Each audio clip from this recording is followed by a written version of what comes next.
Extrait de Iris Bray, issu de l'ouvrage collectif La culture de l'inceste.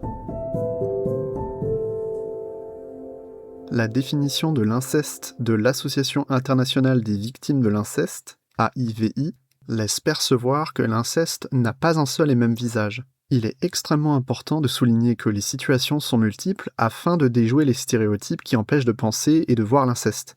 Le concept de culture du viol, qui a émergé grâce aux féministes des années 1970, a permis de mettre en avant le fait que le viol se déroulait rarement dans une ruelle, le soir, avec un agresseur de passage, mais qui était commis dans la grande majorité des cas par des hommes connus par la victime. Déjouer ce stéréotype a permis à de nombreuses femmes et à de nombreux hommes de comprendre qu'ils et elles avaient été victimes de viol.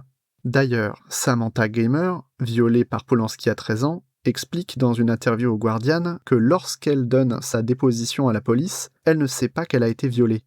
Le mot viol évoque des choses très différentes dans l'esprit des gens. Lorsque j'avais 13 ans, personne ne parlait de viol, et je ne percevais pas ce qui m'était arrivé comme un viol. Je pensais que le viol devait forcément être violent. De la même manière, l'inceste ne se déroule pas seulement entre un père et sa fille. La culture visuelle a majoritairement montré que cette configuration avec un scénario type où la fille séduit le père qui ne peut résister à ses avances. Parler de culture de l'inceste permet de comprendre les agencements multiples et complexes des situations d'inceste, qui reposent toutes sur le même principe. Une personne utilise sa position d'autorité pour commettre une agression dans le cadre de la famille au sens élargi. Les stéréotypes véhiculés autour de la figure de l'enfant séductrice, de la notion d'amour interdit entre frères et sœurs dans notre culture et nos médias sont dangereux car ils cachent le vrai visage de l'inceste. Des violences sexuelles qui touchent des corps d'enfants et d'adolescentes non consentants.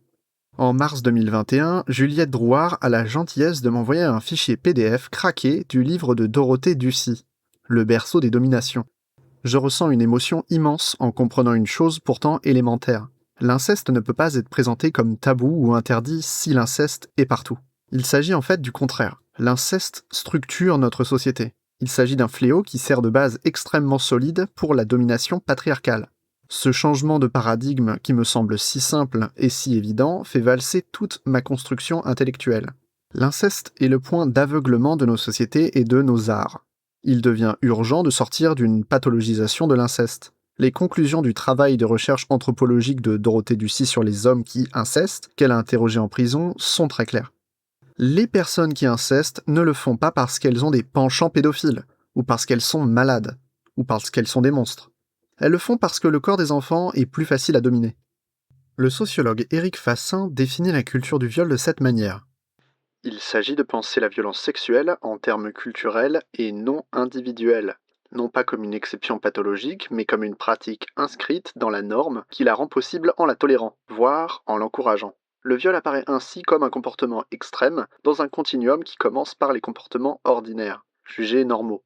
Nous pourrions remplacer le terme viol par inceste, pour arriver à la même définition de la culture de l'inceste. Il s'agit de penser l'inceste en termes culturels et non individuels, non pas comme une exception pathologique, mais comme une pratique inscrite dans la norme qui la rend possible en la tolérant, voire en l'encourageant. Et nous pourrions ajouter la silenciation des situations d'inceste au niveau de la famille et des institutions et leur acceptation permettent le maintien d'une société et d'une culture hétéropatriarcale basée sur la domination des corps des femmes et des enfants par les hommes. En mars-avril 2021, je demande à Juliette Drouard de co-diriger un ouvrage collectif qui évacuerait la question de la prison ou de la sanction des personnes qui incestent. Un livre qui sortirait des témoignages. Un livre qui sortirait des débats psychanalytiques. Un livre qui se concentrerait sur le pourquoi avec une approche pluridisciplinaire, académique et militante. Un livre qui m'a manqué en devenant adulte. Nous décidons que cet ouvrage abordera l'inceste comme trauma collectif puisqu'il concerne une Française, un Français sur 10. Nous parlons de 6,7 millions de victimes en France. Il nous paraît donc urgent d'envisager une réponse non plus familiale mais sociétale à cette culture de l'inceste. Ce livre sera une façon de déplacer la question de l'inceste du champ de l'intime, du cabinet des thérapeutes ou des cours de justice, pour la placer dans le champ public.